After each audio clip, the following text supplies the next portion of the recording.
Assalamualaikum warahmatullahi wabarakatuh. Kucing adalah salah satu binatang yang disebut di dalam ilmu fikih sebagai hewan tawafin. At-tawafin bermakna berputar-putar. Disebut demikian karena memang hewan lucu satu ini selalu dekat dengan rumah dan mondar-mandir di dalamnya.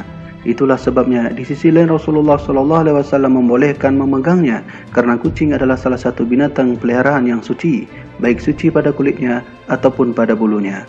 Rasulullah SAW bersabda, "Sesungguhnya ia tidak najis, ia hanyalah binatang yang suka keluar masuk rumah kalian." Fakta mengenai kucing selalu menjadi perhatian banyak masyarakat, bahwa hewan kesayangan satu ini ternyata di masa dahulu kala sudah menjadi ikon pada sebuah lambang-lambang tertentu. Contoh yang dapat kita lihat adalah pada peradaban Mesir kuno, bahwa Sphinx adalah salah satu bukti di mana Firaun menjadikannya sebuah lambang kekuasaan dan keperkasaan. Itu artinya bahwa kucing sejak dahulu kala sudah menjadi sebuah perhatian khusus oleh masyarakat-masyarakat lampau.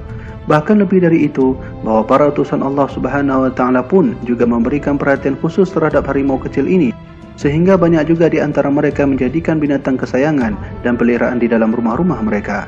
Nabi kita Muhammad SAW salah satu contohnya, bahwa beliau juga memiliki kucing kesayangannya yang diberi nama Muizzah. Arti nama Muizzah berasal dari bahasa Arab yang dibaca dengan Muizzah. Jika diartikan dalam makna, maka terdapat dua makna yang sama. Yang pertama adalah Ma'azzah, yang artinya adalah peduli terhadap seseorang. Kemudian makna keduanya adalah dari lafaz Mu'azzah, yang artinya begitu berharga dan begitu sayang. Belum ditemukan pada hadis satupun mengenai keterangan penamaan ini, namun yang jelas dalam literatur sejarah menjelaskan bahwa Rasulullah SAW memang faktanya mempunyai beberapa hewan peliharaan. Salah satunya adalah kucing.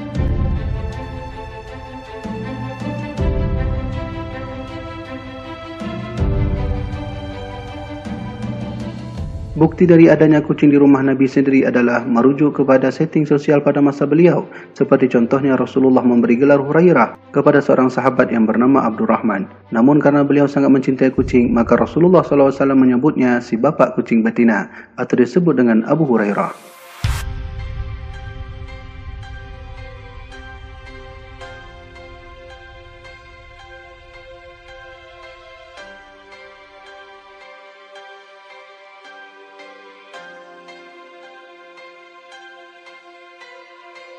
Pada sisi lain juga dapat kita lihat dalam beberapa hadis beliau yang mengungkapkan beberapa penyebutan kucing saat beliau menjelaskan najis pada dirinya dan juga beberapa hukum yang terkandung padanya. Singkatnya adalah Rasulullah SAW termasuk salah seorang Nabi dan Rasul yang pernah memberi perhatian khusus kepada hewan lucu ini. Beliau sangat sayang kepada binatang, tidak terkecuali pada kucing. Itulah sebabnya Rasulullah SAW menyuruh kita untuk selalu menyayangi apa yang ada di bumi, termasuk diantaranya adalah kucing. Beliau pernah bersabda, "Orang-orang yang penyayang niscaya akan disayangi pula oleh Ar-Rahman, yaitu Allah Subhanahu wa Ta'ala. Maka sayangilah yang di atas muka bumi, niscaya yang di atas langit pun akan menyayangi kalian."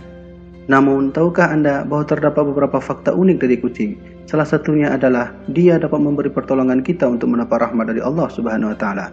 Seperti mana pada hadis di atas, bahwa menyayangi hewan-hewan bumi termasuk kucing, salah satunya adalah sebab di mana Allah juga akan menyayangi dan mencintai kita. Akan tetapi perlu diingat bahwa kucing juga dapat menjadi sebab kita masuk ke dalam neraka. Oleh karenanya Rasulullah SAW sangat berhati-hati terhadap binatang yang kita pelihara. Rasulullah SAW pernah bersabda, "Seseorang perempuan disiksa gara-gara seekor kucing. Dia mengurung kucing itu sampai mati, karena itulah dia masuk ke dalam neraka." Perempuan itu tidak memberi makan dan minum kepadanya tatkala dia kurung, dan dia pun tidak melepaskannya supaya bisa memakan serangga atau binatang tanah. Inilah fakta-fakta ringkas tentang kucing. Menyayangi dan mencintainya adalah salah satu perintah dari Rasulullah SAW untuk kita, bahwa jika kita ingin mendapat rahmat kasih sayang Allah, salah satunya menyayangi dan mencintai makhluk-makhluk hewan ciptaannya. Tentunya perintah ini tidak hanya berlaku bagi binatang kucing saja, akan tetapi untuk semua hewan ciptaannya, bahkan pun terhadap binatang bernajis, yaitu seperti anjing. Mungkin cerita seorang penzina ketika ia mati lalu memberi air kepada anjing, dan akhirnya Allah memberi rahmat untuknya, sudah menjadi cerita maklum bagi kita semua. Demikianlah yang dijelaskan di dalam kitab Majalisus Saniyah, bahwa sesungguhnya mencintai hewan tidak hanya kepada kucing saja, bahkan pun Allah juga memberi rahmat kepada kita ketika kita mencintai semua makhluk Allah Subhanahu wa Ta'ala, termasuk binatang yang bernajis seperti anjing. Ini bukti kecil bahawa menyayangi binatang walaupun ia bernajis, maka Allah akan turunkan rahmat kepada mereka. Semoga penjelasan ini bermanfaat. Wallahu a'lam bishawab. Wassalamualaikum warahmatullahi wabarakatuh.